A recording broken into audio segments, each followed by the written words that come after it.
Hey guys, this is White Manga here with a new video, and in this video I'm going to be talking to you guys about how to draw manga with fast action motion. Now, most of you know that I have Instagram, and on my Instagram I post a lot of work in progress stuff, work in progress shots. And one of the shots I posted was this, and you have a lot of stuff going on. We have our character Ceazar dishing out a beating with his hands to our other character, Sir Jacoby. And basically Jacoby is getting them hands. It's similar to like an E-Honda from Street Fighter, where you're seeing several hands at the same time, right? So we're capturing a moment in action where it seems like Ceazar here has 100 hands, and even though I didn't literally draw 100 hands, but you get the gist of it. We're capturing a moment where we're seeing Ceazar duel out this beating, and he only has 2 hands, but it seems like he has many because he's moving so fast. Here I try to make sure it was dynamic, so you have some hands bigger than others because they were closer to the camera versus others. You have some hands going the opposite direction, like behind Jacoby, as you can see. So the further away the hands, the less detail I give them, because again, this is in motion, so it's not going to be crisp. Like the line work here has the right to be very, very sketchy. Because here you see all these hands, and we don't necessarily focus on how the hands are connected to his shoulders, right? All that part is like blurry because a lot of the motion happens there, because Ceazar is thrusting his hand and pulling back, but it's happening so fast that a lot of the motion is happening from like his forearm to like his bicep area and stuff like that, and we only get to see his fist in its most defined form because that's where the hand will kind of stop and draw back. But where the actual movement happens, whether the elbow, forearm, and bicep area, that part can, that's the part where it's at its sketchiest and it's very blurry and the lines are not defined. They're like many lines and it's going back and forth. One of the things I keep in mind when I'm doing drawings like this, and in most motion drawings, because there's several ways to do this kind of, art, where you have these lines and you're trying to use just ink to show motion, and one of the key things is to shade in the direction of the motion. So here you can see me with the inking. I'm making sure that the lines and the strokes are moving in the direction for the most part of where the hand is coming from or where the hand is going to, and the closer the hand is to the screen, the thicker the line I use for the outlines. And because the hand is going back and forth, you can even see more lines kind of suggesting that it's going away from you in the screen while at the same time coming right at you. And it's all over the place, as you can see. Jacoby here trying to block whatever he can block, but you can see it, some of the hands behind him, and they're just like so far away, so blurry that all you can see is kind of like an overall outline, but everything is in like quick strokes, just showing the motion of Ceazar's hands, and some defined, some not defined. So basically you shade in the direction of the motion, you try to create some depth and somewhat of a dynamic feel with the shading, with some parts being darker than others. Like if you see closer to Ceazar's chest, that area is darker versus say if you look at the hand, say where the fingers, under the fingers, or hands far away behind Jacoby, right? So you're also keeping mind of light, you're keeping mind of the motion, like the actual direction of movement, and you're making sure that the lines are really quick, and the ones that are closer to the viewer are thicker versus further away. Another thing is parts of the drawings that make a stop would be more defined in line work versus things that are in motion. So the parts where he's actually moving the hands forward would be blurriest with the most strokes versus say the palm itself, or his actual hand, because that's where the stop of his thrust happens. And as you can see in his face area, because the face makes the least amount of movement, that has the least amount of lines because that's not moving too much, right? So that's very defined because he's not moving that. But the hands are all over the place. His hair is also not moving at the speed of the hands, so for the most part his hair behind his head, which is also in the same similar area perimeter, so that also has defined lines. Jacoby's not moving around too much, he's just getting the beatings, and you have like some drawings and line work to depict impact hitting him. His lines are going to be defined as well, but everything else, the hands and the movement of the hands, are just hectic and is doing whatever you want. Now the real magic kind of happens with some of the toning You know, and this is where after I've scanned it in and I'm like cleaning things up, making sure everything looks correct, and making sure that the line work looks as professional as possible, because especially for drawings like these, they look very hectic. Some lines might come out of panel, and I, you know, personally for my style, I, you know, care and make sure that everything's in order.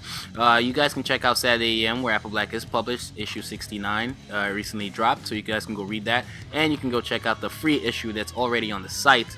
Links to everything you could possibly need with that will be in the description below. I'm the creator of Apple Black, and these are pages from Apple Black Volume 2, which are which are to be released sooner than you think. All the pages have been inked. Now I'm just like toning the final pages, and the book will be ready, and more details about that will be coming out. Now, going back to this drawing here, Ceazar from Apple Black, from Volume 2. This is a page from one of the final chapters of Volume 2.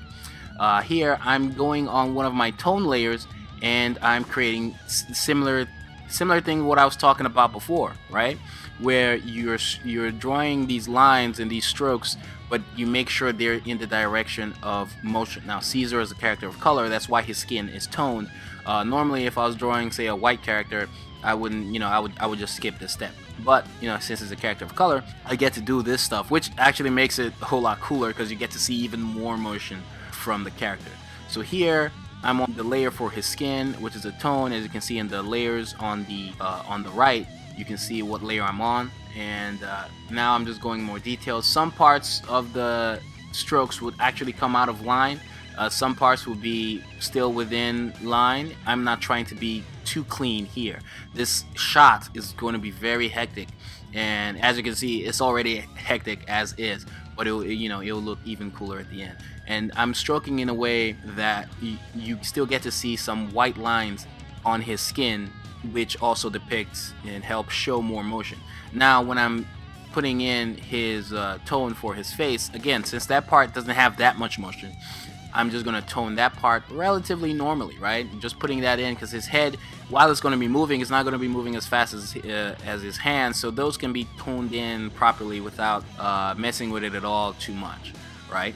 But his hands moving all over the place, I'm going to leave the white lines that will be there naturally just from just stroking the fast pace in the direction of the hand itself, going back and forth. Again, I do the same thing to the rest of the drawing. There's some parts without hands, and I'll just do that anyways. It also shows some motion that the hands were there, but those parts were so fast that, you know, they don't need outlines. Some of the strokes for the tone of skin coming out of the actual outline for his hand and going into part of the clothes, that also shows motion. And, you know, this is where you get to do some cool stuff when you have a character that's toned. Usually if the character was white, then you can actually just do it with white lines, right? It will almost be like white lines going over the black outlines, which actually still happens here, but not as much. As you can see, you can still see the white lines on his skin, right? And some of that would kind of trickle down into other parts of the black lines, to where the black line, because if you have the black lines complete where everything is connected, even though it's still sketchy, if everything's connected completely, it looks too flat. So sometimes, as you can see here in his middle finger, the middle finger here, there's a part of it that does not connect completely, and I just put some strokes there instead. And that's kind of what you do to help convey even more motion. Again, keep in mind that all the lines are they're not parallel completely, but they're trying to be to some degree, right? And you can see here, when I'm putting in the blacks there, I still leave that part white on the middle finger. And all this stuff helps with the motion.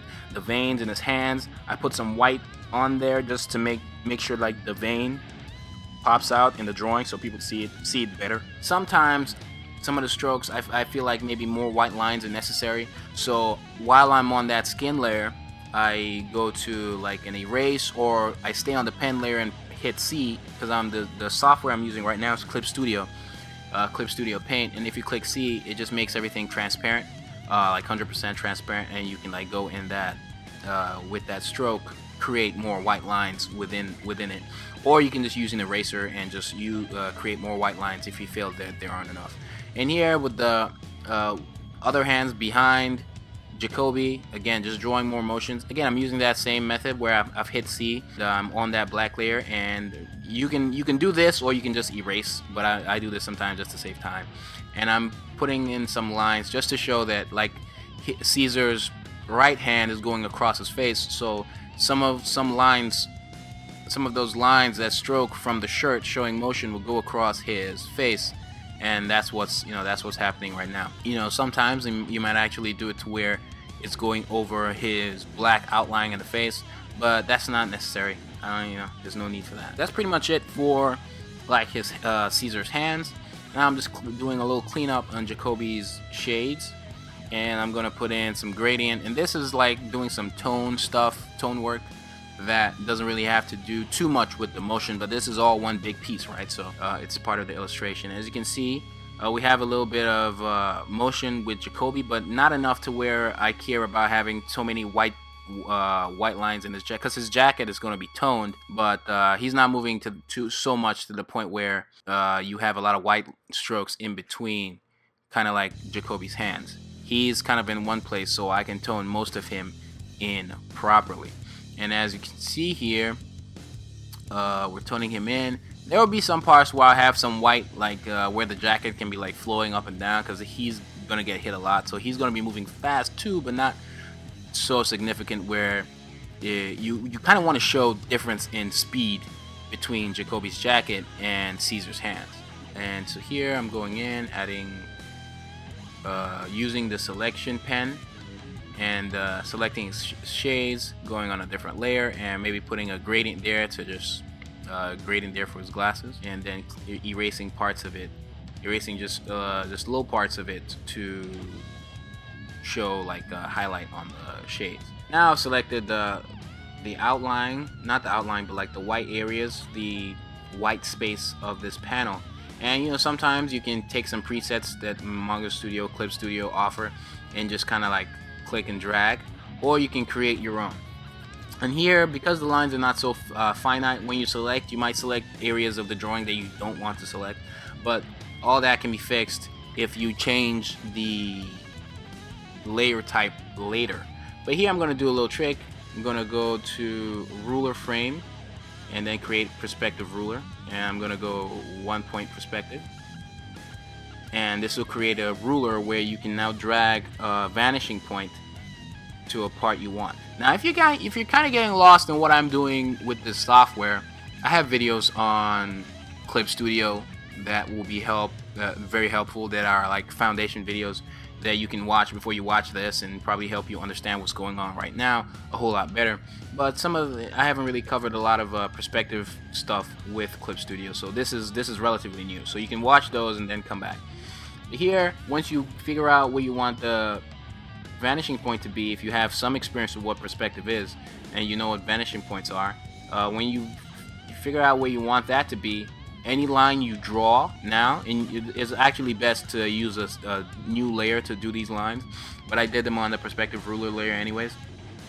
And here you can just, any line you draw, if you draw it into the direction of that vanishing point, the software will automatically make the lines kind of like straight and completely point towards that direction for you. So it's almost like creating your own speed lines, which is so much faster and better than the presets that the software already has. And then here, now I'm just erasing parts of the lines that I've created. So I'm just erasing parts of them that that I don't want. Like some of the lines are going into Jacoby's head. I don't want that. I'm just erasing, so now I'm just erasing them off. Again, I have a lot of Clip Studio videos, so you can go watch those and come back and you have a better understanding of what is going on. Again, there you got some lines going in places that I don't want. There's actually a spot in Jacoby's jacket that I missed to tone. I'll actually go back and fill that in. So the last thing I do is I do sound effects. Now you can just I could have directly put the sound effects in the original drawing traditionally, but I wasn't sure where I wanted to put them because I knew this panel was going to be tricky. So what I did, because I still wanted that traditional look, I traditionally wrote them on a different paper, all the sound effect stuff on a different paper, and I'm going to kind of select them on that there because they're on a different canvas. I selected it copied and paste, and this copying and paste is still the same Control C and Control V. So I Control C on the canvas, this canvas, with after selecting and expanding, just to make sure I get all of the lines and all of that traditional dry brush stroke.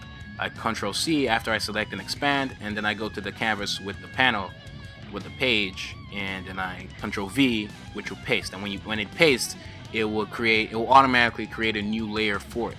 Therefore, it's not attached to the drawing, because one thing I could have put the sound effects on the original drawing, but I wasn't sure where I wanted to put them, and I didn't want to mess the drawing up. So sometimes it's better to have them on a different layer. The thing that's happening now is each time I do the Control V, it's creating a new layer for all the tas, right? And you can put whatever sound effects you actually want to put. I'm choosing to do this, and you can then after that mess with the size. It's a whole lot more flexible this way, because I can spin it around, turn it, mesh, transform it however I want, rotate it, increase size, reduce size, mess with the proportions and whatever. But so far so good. Once I copy and paste, I selected all the layers of all the tas, and I merged them. That's what I just did, and that's why now they're just one layer. After that, I select all of them, create a new layer under it, expand, and fill in white so that all the tas kind of have a white outline over them. Now you want to make, sometimes the white outline will be difficult to see. You have to make sure you pull it up and it's above all the tone layer stuff, and it's above all the other layers, and it'll make things a whole lot easier. Going to simply type in some words for him to say in this very moment that we've captured here in this panel. Change the font to Death Rattle. I also have videos on fonts.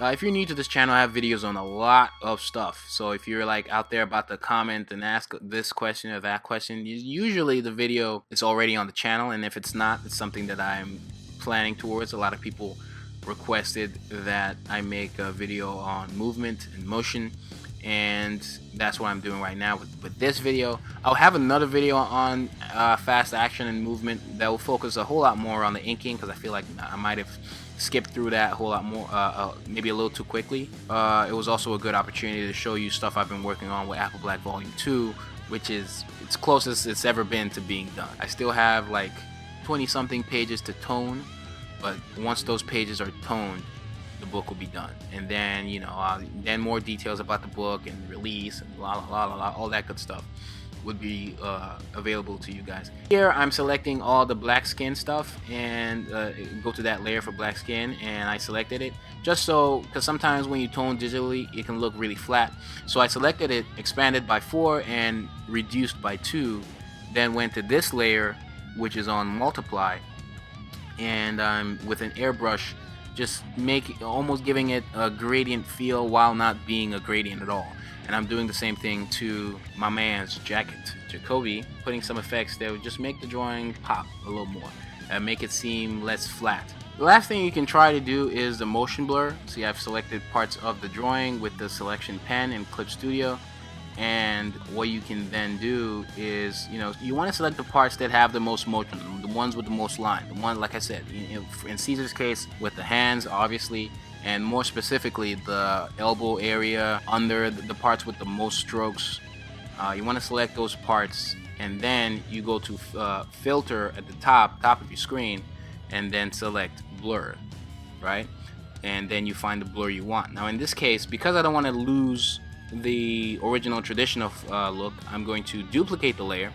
Then I'm going to make one of them invisible and just rename the new one to say blur, or like whatever it is, and add blur at the end. But then once I select it, I do the whole blur thing, I make sure it's at a 4, and I pick motion blur.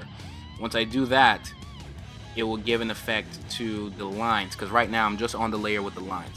Now I can go in with the layer of for the skin, and you want to do the same thing for the skin, because it's not just there. The skin and the lines are 2 different layers, so you want to do the blur for both of them.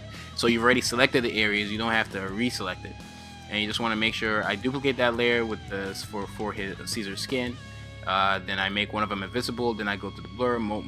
In this case is movable blur on Clip Studio, and then I put it on a 4, and that's that. That's it, guys. I added more some text on the side of the panel, which is kind of like the name of the move he's doing right now. So I hope you guys enjoyed this video. Please don't forget to like this video, leave a comment if you have any questions, subscribe, check out Apple Black and Saturday AM. You can read the first 4 chapters of Apple Black free. I'll leave a link in the description for you to check that out. Or you can buy Volume 1 of the first 9 chapters. Volume 2 is on its way. Check out Saturday AM as well. And check out all the links in the description to all the cool stuff I have for you guys. Don't forget to hit that bell so you stay notified each time I upload absolutely anything. Check out my other videos because I have fun stuff like this and more stuff coming. And that's that, guys. Hope you guys enjoyed it. It's Manga, and I'm out.